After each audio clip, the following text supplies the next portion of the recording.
Welcome to the Bekaert Tax Beat, a conversation about tax that matters.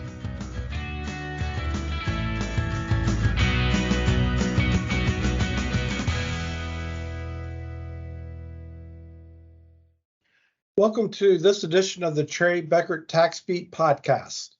Today's topic is going to be about sustainability and general guidance and updates by the IRS relating to various clean energy credits and incentives enhanced or introduced in the Inflation Reduction Act of 2022, which we will probably refer to as IRA throughout a lot of this discussion. There are plenty of opportunities for significant tax dollar savings available from investment tax credits, including in the wind and solar energy spaces, production tax credits, and tax incentives to invest in energy efficient buildings and homes, and tons of other things as well. So joining today's conversation, Tim Doran from Michigan. And he's a director in our Energies Incentives team, along with our manager, David Mohimani. And how are you doing today, Tim? Pretty good. I'm excited to be here and talking about this stuff. We've been living and breathing this for the last year or so, and it's exciting stuff. How cold is it up in your neck of the woods today? I have to ask.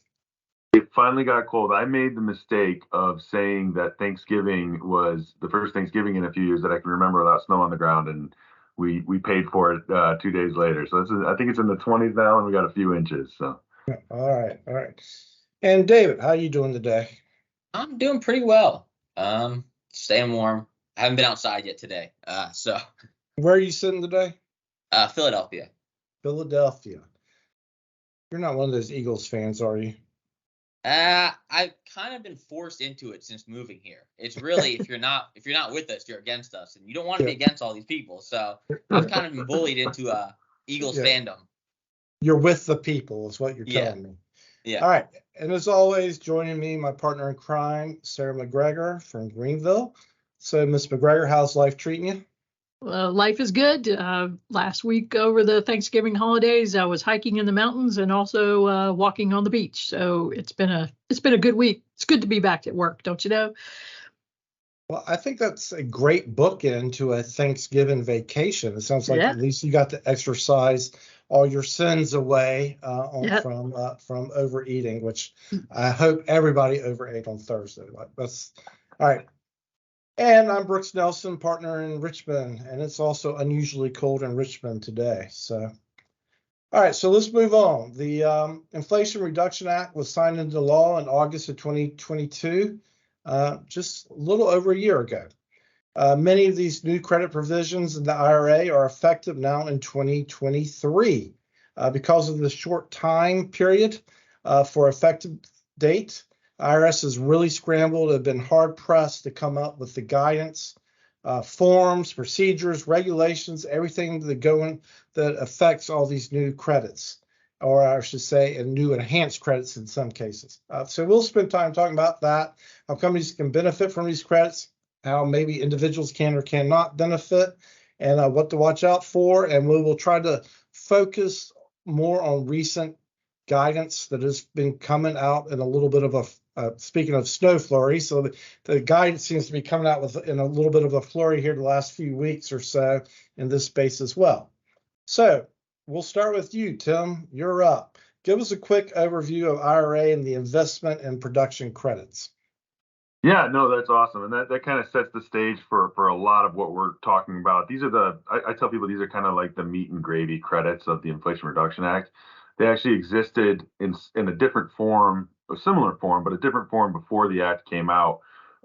They're kind of two ways of providing incentive for some of these technologies that are covered by these credits. One is an upfront credit for the amount of money you spend, effectively your cost basis in the assets, and that's the investment tax credit. The other one is the production tax credit, and that's a credit based on energy that you produce and sell over time, over a 10-year window. So there are kind of two ways of providing a different incentive. What's interesting is prior to the Inflation Reduction Act, most people who could apply PTC, the production tax credit, instead of the ITC would choose to do so, it was often a greater benefit to the taxpayer.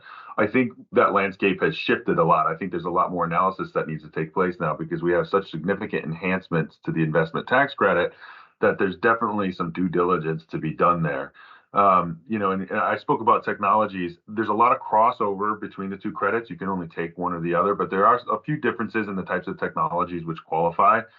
You mentioned earlier on, Brooks, you've got solar and wind, and I think that's traditionally what most people who've had exposure to this think of. But we've got a broader scope of technologies that are eligible for these credits now. The big one that I think people need to be aware of is standalone battery. So prior to the Inflation Reduction Act, well, and I think just generally speaking, there wasn't a big focus a decade ago on large battery technology around the country and world, and that's changed significantly, and Congress reflected that here. When we used to think about getting any kind of credits for batteries, people may be aware or have heard that you had to co-locate that battery, and then you had to prove out that a portion of the energy that was going into the battery, a large portion of that energy, was coming from the eligible renewable source.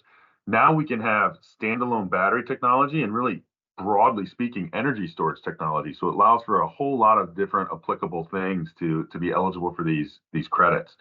It's a cool new world. There's a lot out there, and there's a significant amount of tax savings that can be found in both the ITC and the PTC. Right. David, the other leg besides the investment tax credit and the production tax credit are the incentives for energy efficiency. Can you give us a little bit of background on that? Yeah, so you have Section 179D, which is the energy tax savings deduction. This is already established prior to the IRA, but the IRA kind of made 4 key updates to that. So it increased the maximum deduction to $5 per square foot as opposed to $1.80 before. I believe inflation adjusted was $1.88.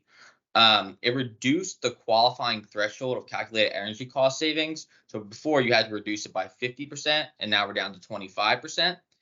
Also, what it did is it gave the ability for a tax-exempt owner of a building to allocate that 179D deduction to an eligible designer of the property. And it also, last of all, has a 3 to 4 year reset. So you can claim the deduction multiple times. Now, obviously, improvements have to be made over that time period, but it's not just a once and done. If you continually improve the energy efficiency of the building, you're able to claim that deduction multiple times. And there is the Section 45L energy efficient home tax credit. Not as much change with that. It did increase the base amount, the maximum amount, from $2,000 to $5,000 credit you can claim. And it was extended to 2032. So that was kind of the 2 big points for 45L.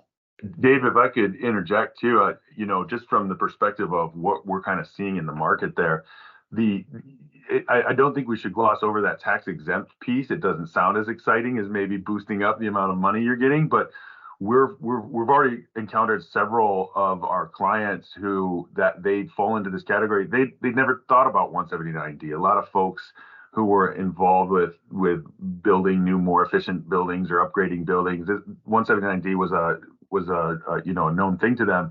But now we have a whole new class of individuals who maybe even haven't thought about taxes, generally speaking, but also are engaged in these types of activities and just were never previously exposed to 179D. So I think it's certainly, if you're tax exempt, it's something to put on your radar.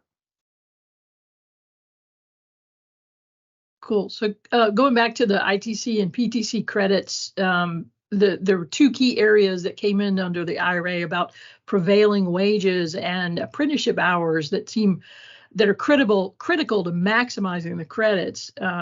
What sort of guidance have we gotten to help companies deal with those areas of the credits? Yeah, we've gotten both proposed regulations and notices that have helped give us a little bit more confidence in how we go about determining prevailing wages and apprenticeships. I think maybe just taking a real quick step back, because I've heard this from some clients too. This is a brand new kind of component to these credits, and it's a really critical component because it provides a 5x multiplier to what the base credit is. I've talked to a few clients that said, well, we didn't know if we wanted to pursue prevailing wages on projects, or we didn't know if it would be worth it. And I don't know that we have seen or can think of an instance where it wouldn't be worth it from at least a financial perspective, because the benefit is so great. And what both the original statute and the guidance has clarified is that what needs to be done throughout the life cycle of the project is to qualify for that enhancement, that multiplier to your base credit.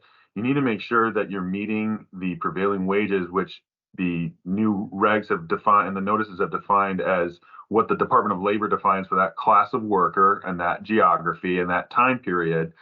And you need to throughout the life cycle of the development of the project, meet those wages. And so that requires documentation. The IRS actually specifically has said now you need to document this. And I think there's some guidance that suggests it should be at least on a quarterly basis, if not more. And so that takes some work, and it takes some expertise to do that. But like I said, now that we have this new guidance, I think we're much more confident in how we need to go about doing that. The other piece is that apprenticeship piece, which needs to be met as well. So you have to have a certain percentage of your workers be apprentices throughout the life cycle of the project. And then there are, I would be remiss if I didn't point out the fact that there are a couple of provisions that kind of are help outs for taxpayers. So the Congress was nice, and the IRS has helped us clarify these as well in those proposed regs and notices to give it the ability for a taxpayer to cure if they don't meet the prevailing wages. So if you make a mistake and it wasn't on purpose, you can go back and you can fix it. It's costly, so you should try not to make it, but you can fix it. And there's also a carve out for the apprenticeships, because I think there was a recognition that they're not always going to be available, especially in certain geographies. And so you have to make a good faith effort to go out and find apprentices on your project. And there's a little bit more detail that we got in the guidance on how you go about do that, and when you've been deemed to satisfy those provisions. But definitely something I think that taxpayers need to be aware of. That's the critical piece to maximizing your credit potential.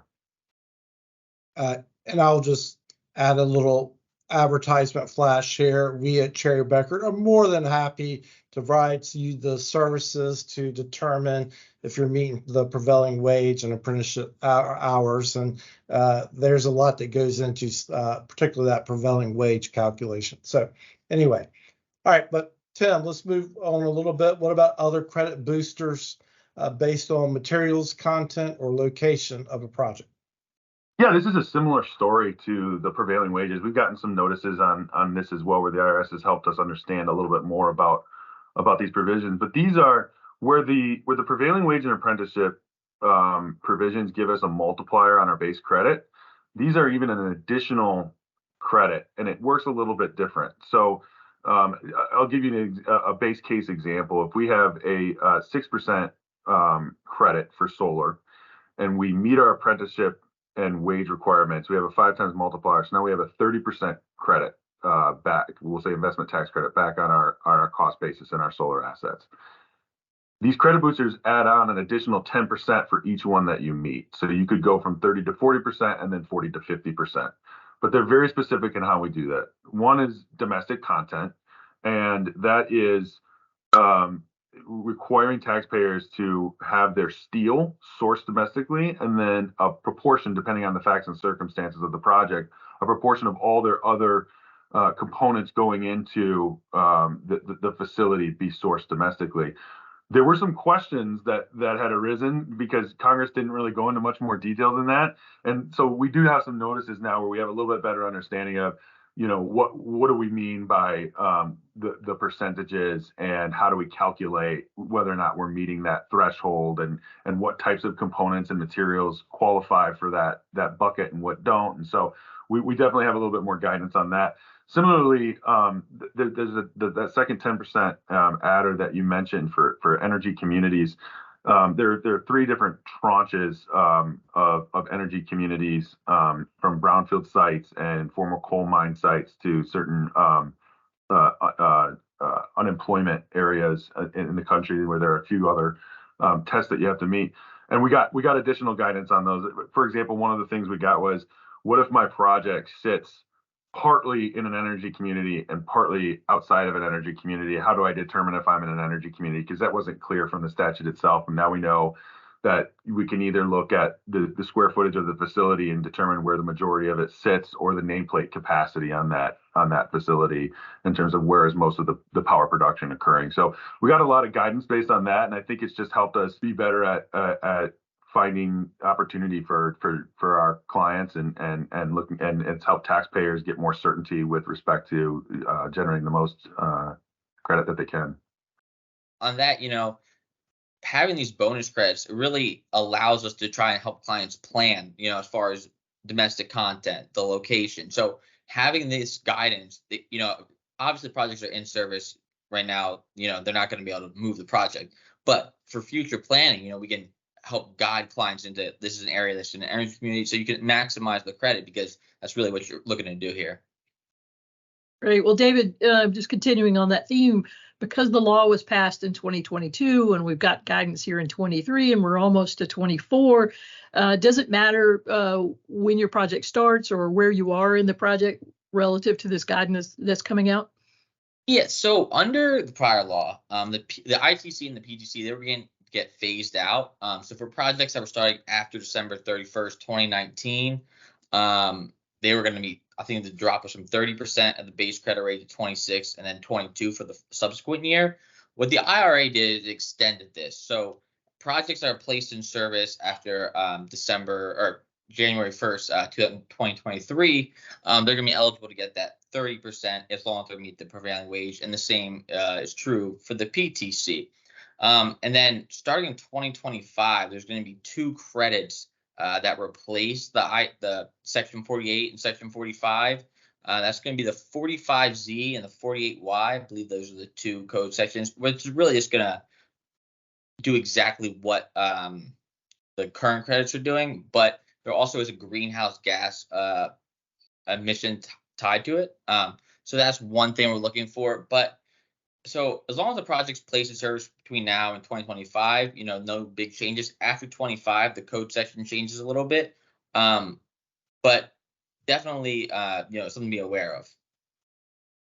Yeah, David, one of the things that I've kind of, in thinking through that issue, I think when the IRA first dropped, there was an initial reaction to this as, oh, great, this is awesome. We don't have to worry about begun construction anymore because of what you said. It was a huge deal before, and we had these safe harbors and tests that you were looking to make and do your due diligence on, so you made sure you had your credit and you had the credit amount that you wanted. But I still think that there is an effort that should take place by the taxpayer to prove this out, for one, in the negative, right? So you can say, no, my project didn't start 6 or 7 years ago. I definitely started this project in the new regime. But depending on technologies, and I think you mentioned this a little bit, David, there are still some provisions and technologies under the ITC and PTC that say you had to have started your construction before a date. A lot of them are before 2025. And so if you fall under those provisions, I think you also still need to be worrying about this begun construction idea. So really paying attention now to where you are with your projects, and if you need to get them moving or slow them down if you think you can benefit more in a later period. Yeah, cool. Yeah, and there is a runway to some of these, so I think you want to be thinking closely about whether or not that's you. Yeah. All right, so let's really get to what may be the heart of what drives the success of this from a legislative perspective. And this also broadens our audience.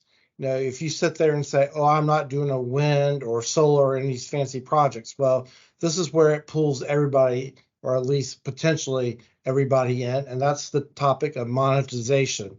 And when we say monetization, in simplistic terms, that means, how can I, a taxpayer who earns a credit, sell my credit to somebody else? Because frequently I can't even use the credits I'm creating at that time because I'm not paying enough tax. So how can I get somebody else to buy my credits? Now, sometimes sometimes Congress makes us go through these hoops of creating partnerships and allocating credits and all this other stuff. Other times they just cut through the charade and say, we'll let you transfer the credits and let you monetize them, or they might let you just do what is also called direct pay. So anyway, to really get these things, this is the grease, and this is what's really going to make these programs successful if we're really trying to kickstart all these energy projects in our country. So whether you like it, whether you think it's good or not, I think Congress is trying to give financial incentives to make this go. So let's talk about these two key points of monetization. One is, and we'll start with transferability, and then we'll go to the direct pay concept. But all right, so Tim, let's talk about transferability. Yeah, awesome. And just real quick, because this seems to be the theme of the day, but I think it's just to set the stage a little bit. You already touched on it. Before we got transferability in the IRA, the investment tax credits and production tax credits, for a variety of reasons, really applied to a handful of people, and it wasn't this thing that now everybody's talking about. A lot of them were utilities and energy developers, and part of the problem was that they often operated in NOLs, right? And so they would enter into usually it was a tax equity partnership to try to monetize their credits. These were really sophisticated structures. For sure. And you had to be a large player because most of the people entering into them were large financial institutions. And so it really limited the scope of and availability of how you could monetize these, and thus a big reason why not as many people were taking advantage of these things and availing themselves of these things. So now we have transferability. What is transferability?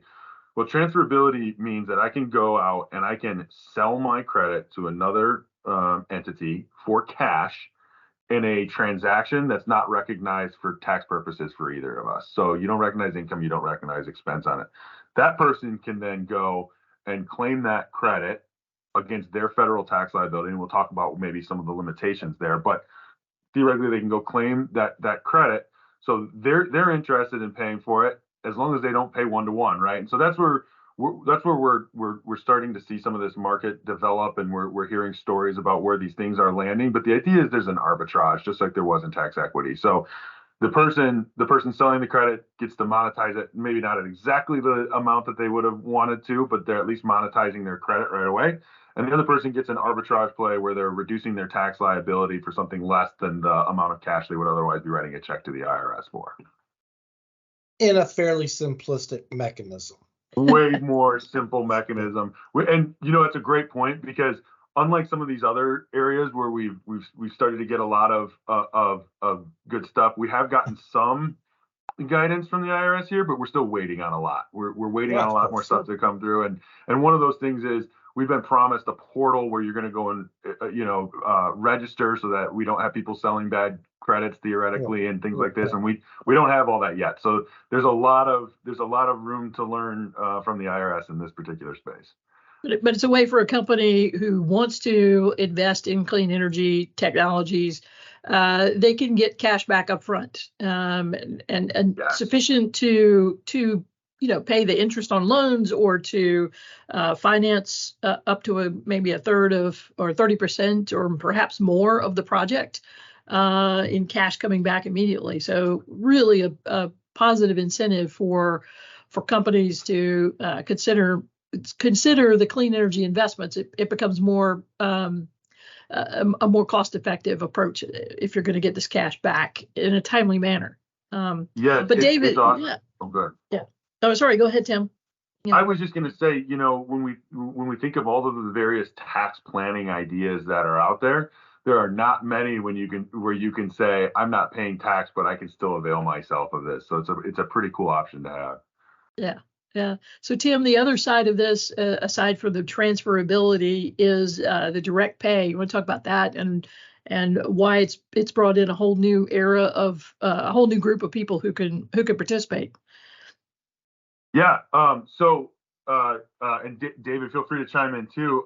But direct pay is kind of what David talked about with 179D, where we have this tax exempt people play. We have a whole class of people out there now that don't even think about taxes, let alone tax planning and tax credits that are eligible. I don't know if you want to expound upon that, David. Yeah, so I think now you're going to see state and local governments. We talked to several counties across the country who are just interested about this stuff, because before it really wasn't a factor for them, But now the fact that you're going to be able to get this direct pay is also referred to as elective pay. If you see that, those terms are interchangeable. But you're basically, if you generate the credit, you're going to be able to get a cash payment from the government for the amount of the credit. So it's really, so many people that we've talked to never even thought about this type of thing. So we're getting, introduced into a whole new, market, a lot of new players. And really right now, it's all about information and just spreading it, to those clients, giving them, the information necessary to make these decisions, because it's something that, we're thinking about for the first time. They're thinking about for the first time. So it's definitely changing the landscape a bit. Yeah, and I'll add into that. A lot of folks who are putting a significant amount of renewable energy assets into play, they're familiar with these credits and they've priced it in, right? Whereas when you're looking at tax exempt entities, especially governmental entities at the county and municipal level, they're engaging in building out some of these new clean energy resources, and this isn't even part of their thought process. We've run into, as David mentioned, some counties where we got on the phone with them and they had heard about the Inflation Reduction Act. They had already entered into contracts to put multiple megawatts of solar into play, and they hadn't even priced in the fact that they might be eligible for this direct pay. So, if that's somebody out there that is involved in a situation like that and they're investing in clean energy, it's important that they know that, these things are out there and we can help them figure this out, because there's a lot of money on the table and the IRS is going to write you a check if you're going green. So. Awesome. Kind of a little more of a technical question here, back to Sarah. So we're talking about this issue of selling credits. I'm a taxpayer. I've earned the credit, but I can't use it, so I'm going to sell my credit. So let's talk about who would be buying these credits and how the tax benefits on the other side, Sarah, and who are likely people that would get that benefit. Yeah, Brooks, it looks like mostly it's going to be larger C corporations with multiple owners who are the best choices to be purchasing these credits. And there's two reasons. Well, one main reason for that is that the IRS has determined that these are what are referred to as passive activity credits. In other words, an individual is not participating in the business that's generating this credit, actively participating, and therefore the credit can only offset passive activity income. And so that's a very small market when you're talking about individuals trying to acquire these credits. If individuals go out and try to buy these, in most cases, they will not be able to benefit from these credits. They'll just be carrying them forward. So that applies to anyone that the passive activity rules are effective for. So that includes trusts and individuals and closely held C corporations with 5 or fewer owners that might be also be determined to be a passive activity. So those are the ones that are probably not going to participate, but a large number of C corporation taxpayers are going to be looking for these credits, and it's going to be a bigger pool than just the large financial institutions. Tim, as you mentioned earlier, had been participating there in that. So, but David, what are the kinds of issues that a corporation that's looking to buy these credits might want to be considering? I think, one thing is the timing. When are they actually going to be able to get these credits? Because first of all, the person has to generate the credits in that year, file for the credit, and then transfer it. So the timing of it, if you're looking to do something quick, might be an issue, especially since the marketplaces, like Tim mentioned, aren't even open yet. Again, also these marketplaces, yes, they're providing a way to sell the credits, but we don't know if those credits are legitimate. You know what I mean? So we have to make sure that we're doing our due diligence in respect to the credit and make sure that the people that are selling these credits are actually eligible to claim this credit and there's something they have earned. again, looking at things like prevailing wage and apprenticeship, because if you think you're getting a 30% credit, turns out they didn't meet those metrics, you're only getting 6%. That's a massive difference in the amount of credit that there is. So I think those are things to be thinking about in respect to this. Again, it's still an evolving thing. So it's brand new for everyone. So I'm sure more things will come out, but those have been kind of the early, thoughts that we've had and the early questions and concerns when it comes to clients and, the potential risk of this. Right. So if we have a conversation with you guys in 6 months, we might have some more clarity and some more experience on these things. So I'm guessing we definitely will, and to David's point about timing, one of the things that we've already heard come up a little bit from the perspective of forward thinking and forward planning is, what about how is my cash going to move around for individuals who are concerned about the cash outlay that this might represent? Am I paying cash now and then getting cash back later, or when do I see that from a federal tax payment standpoint? And I think there's a lot of considerations to make around maybe estimated federal tax payments throughout the year. There's a carryback provision here, so perhaps timing around carryback and payments back for previous years from the IRS, all of that comes into play. So there's a lot of thinking to be done around this. All right, I think it's time to end the discussion. Let's move into final comments. So David, the floor is yours for grand observations on today's discussion. So I think, the big thing about the IRA is that everyone is extremely interested in it because there's just so many people that can now utilize these programs to their benefit, where before it was such a small market. As Tim mentioned, tax equity, there's about 12 to 15 tax equity players, and they kind of demanded the whole market. But now we're seeing all these different types of clients we never thought about before. We're like, oh, I can utilize this. I can pay less in taxes. I can receive cash. So it's just really changed everything.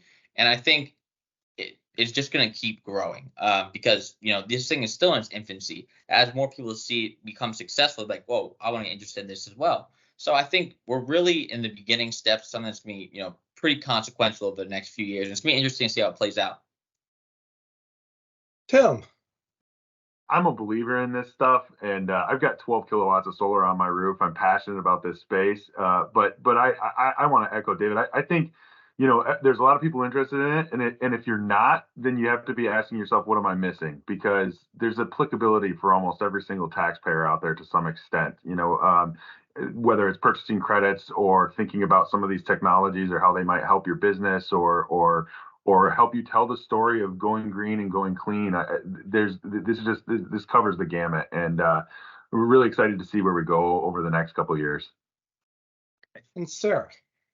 Yeah, I think this is a pretty exciting new space, and sort of the Wild Wild West, but with a happy ending at the end of it, because there's cash for everybody, and I think it's a great vehicle to encourage moving to new technologies and the clean energy space. So I think there's a lot that has to be worked out in the details, but I believe the mechanisms that are here are designed to use our current economic incentives to really move this forward. And for my part, I have often observed that Congress uses the tax code as its main means to implement social and economic activity. And Congress, both sides of the aisle, and I think our society in general, strongly supports so much of the sustainability and clean energy movement. And obviously, it's a matter of degrees of support for sure. But I think we're going to continue to see more and more provisions. And I, would really hope and love to see Congress come in and make a legislative fix on this passive activity ruling on individual investors. If they really want to, they could do something like that overnight, see all this double and triple the activity, I think would just go through the roof, which is, I think, ultimately what they really want. So anyway, I would hope to see that. All right, and I guess my last little plug is, if you haven't been able to tell yet, this is extremely complex stuff with lots of benefits. So we encourage you to go to our professionals, but certainly be wary of unsavory players in the space and make sure you're working with professionals because of all the pitfalls that are involved. All right, so that's a wrap on today's discussion on clean energy credits, sustainability under the IRA. Thank you for listening in. A quick disclaimer that we are not providing tax advice on this podcast. Please consult with your tax advisor, hopefully at Cherry Bekaert, with your specific tax issues or to discuss information from today's podcast. Check out the firm's website at cbh.com for the latest guidance and materials on this and other tax and business topics. This concludes today's podcast. Please like, share, and subscribe. Thank you, Tim. Thank you, David. Thank you, our listeners, for spending your time with us. We truly appreciate it. Let's call it a day and go forth in peace.